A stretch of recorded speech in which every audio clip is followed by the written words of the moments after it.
Saudara, kasus dugaan penistaan agama ini menyita begitu besar perhatian publik. Bukan hanya karena terdakwanya Gubernur DKI Jakarta Basuki Cahayapurnama, Saudara, tapi juga hal ini terjadi jelang Pilkada DKI Jakarta.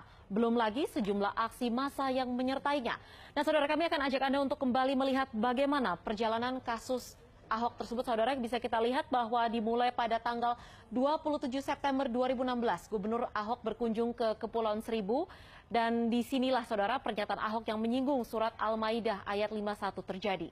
Setelah itu, selama 1 bulan, yaitu pada bulan Oktober, masuk 14 laporan ke Mabes Polri.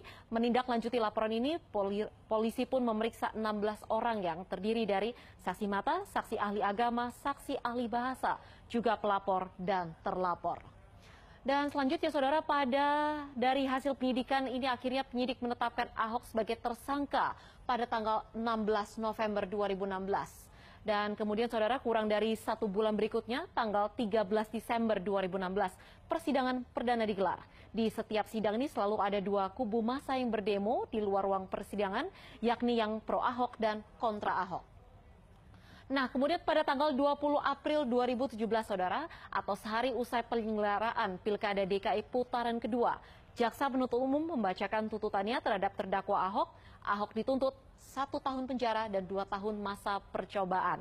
Namun, Saudara, pada hari ini setelah melalui 20 kali persidangan, Ahok akhirnya menerima vonis dari majelis hakim, yaitu pada tanggal 9 Mei 2017.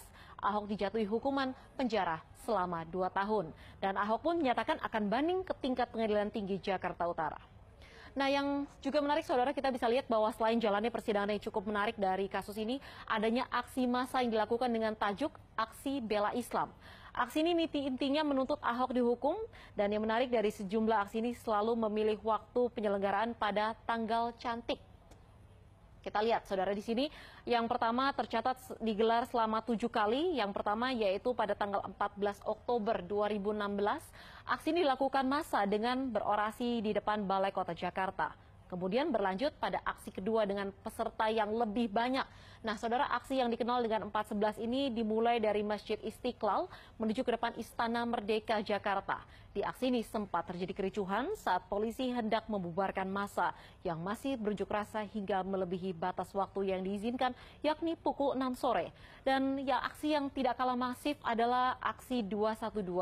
Aksi Bela Islam ini dilakukan di lapangan Monas dengan melakukan zikir, tausiah, dan ditutup dengan salat Jumat berjamaah. Di aksi kali ini, Saudara, Presiden Jokowi dan juga Wakil Presiden Yusuf Kala turut hadir. Nah, kita kembali melihat, Saudara, di aksi 112 atau 11 Februari tahun lalu. Tahun ini maksud kami, aksi Bela Islam kembali digelar. Kali ini dilakukan dengan beribadah di Masjid Istiqlal. Jelang 10 hari berikutnya, yaitu aksi 212, Saudara. Aksi digelar kembali, kali ini dilakukan di depan gedung DPR MPR Senayan, Jakarta.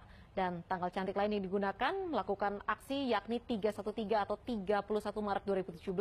Yaitu massa berkumpul di Masjid Istiqlal dan melakukan long march hingga ke Bundaran Patung Kuda.